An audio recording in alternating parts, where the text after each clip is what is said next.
Aboriginal and Torres Strait Islander viewers should exercise caution when watching this program, as it may contain images of deceased persons. Earlier we spoke to Federal Minister for Indigenous Health Ken Wyatt in Canberra to get his thoughts on the Bush University initiative. Ken, what do you see as the merits of the Bush University plan? Look, I think it's a great concept of immersing people within a cultural experience, because when you sit down with somebody like Eugene, or you sit down with elders at the community level, there are questions that start to run through your head that you can get immediate answers to.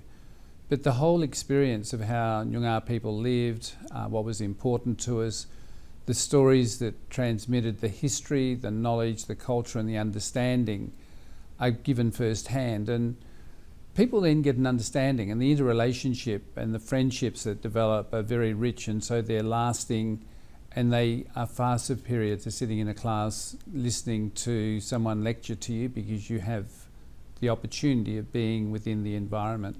In the longer term, how might Bush University assist with your Closing the Gap strategy?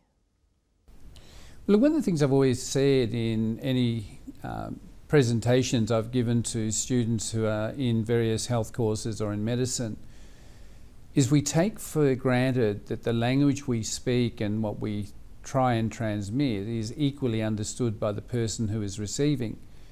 When you're immersed and you look at the nuancing and have an understanding of the history of a nation of people, their cultural laws, their norms, then you can relate to why some behaviours or concerns arise.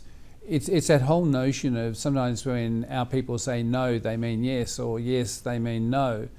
And if you take it literally, then you don't understand it. And I often say to students, I want you to think of the colour blue, and I'll hold something blue, and the blue I have is absolutely brilliant, bright blue. And I say to them, the lesson out of this is the word that we use to describe an object is very different to each and every one of us. And by being immersed down in the Bush University means you get commonality of the understanding of why things are, what is meant by what is said, but the importance of the impact of the history on Noongar people, but equally important, the history of 40,000 years of being on land, being on country, and why what used to exist sustained us for that long period, as opposed to contemporary medicine, which is only really about 250 years old at most. But the coexistence of both are absolutely critical if we're going to close the gap, and we need to value the importance of the oldest living culture in the context of a contemporary culture, but the importance of the way in which students and professionals interact and engage and have an understanding. Why do you think it's important for students to have this on-country cultural exposure? Is it to give them context? Well, often most people you talk to at a university have had nothing to do with Noongar kids. And sometimes it's in the tertiary institution where you have your first interaction or you get to meet people. Sporting fields, certainly they will see Aboriginal sportsmen and women. But what they don't know is the family life, the kinship groups, the structures, and our sense of humour, that the challenges in life as equally as daunting.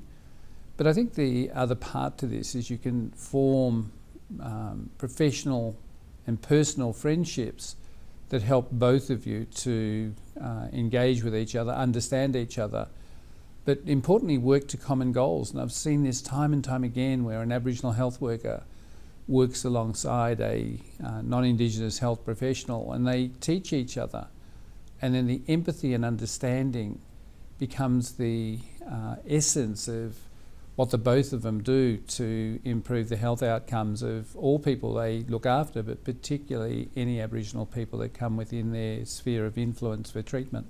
How edifying is it for you to see this cooperation between the Noongar community and Curtin University?